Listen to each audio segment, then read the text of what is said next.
Yes. Yep.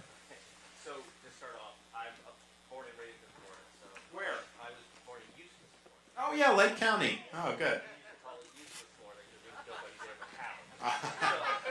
Tell you what, that county's grown, man. It's impressive. Yeah, well, we got a Walmart as a site. So I have to say, I moved to New Hampshire because I wanted to leave life in the Poconos to find a better life. Like, that's the way I say it. But when I moved to New Hampshire, I did a bunch of stuff, became a small business owner. For about 20 years, I've been a small business owner in New Hampshire. And in the last 3 years, my business has struggled harder than it ever has, whether it's supply chain you're talking about, whether it's just the cost of everything. So my mom still lives in Florida. I see the costs in Florida going up too, just as they are here.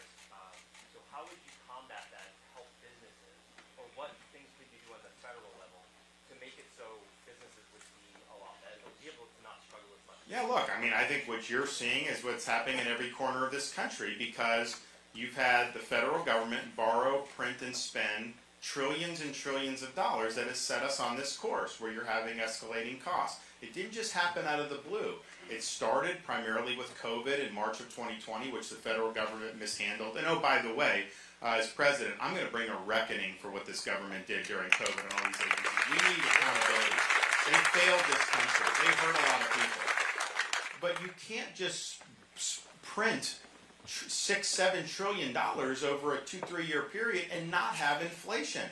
So the supply chain disruptions, paying people not to work, the sheer amount of money they pumped in, the Federal Reserve saying that inflation was transitory, they didn't have to do anything. All these things have combined to help do that. So what do you got to do? You got to reverse those policies. You got to be willing to fight Congress about spending less money.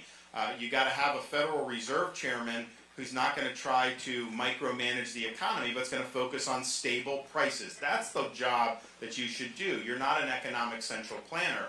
And then I think the energy. I think the energy expansion can bring a downward pressure on inflation, on prices, and energy affects everything that's going down through the economy. But it's certainly not a unique New Hampshire issue, unique Florida issue. This is an American issue born out of a lot of failed policies in Washington, D.C. And like we've worked hard in Florida to say, okay, how are we able to help people combat that? So for example, this year we did a toll relief program. You know, we've got like tolls that have been there for a long time. I don't like them, but they've been there. Miami, Orlando, some of these places. You know, we did a 50% reduction in tolls for our commuters, and so that's saving them.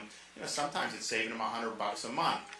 We did permanent exclusion of all baby items from sales tax, so you can raise babies tax-free in the state of Florida. Diapers, wipes, cribs, strollers, everything that goes in to raising a baby is now tax-free. And we did other tax relief to help people make ends meet. We did some business relief. And so we've worked hard to try to ease the burden, but ultimately this is a problem that was created by the federal government, by both parties, and it's going to be solved by correcting the errors that were made by the federal government. I will do that on day one. Yes?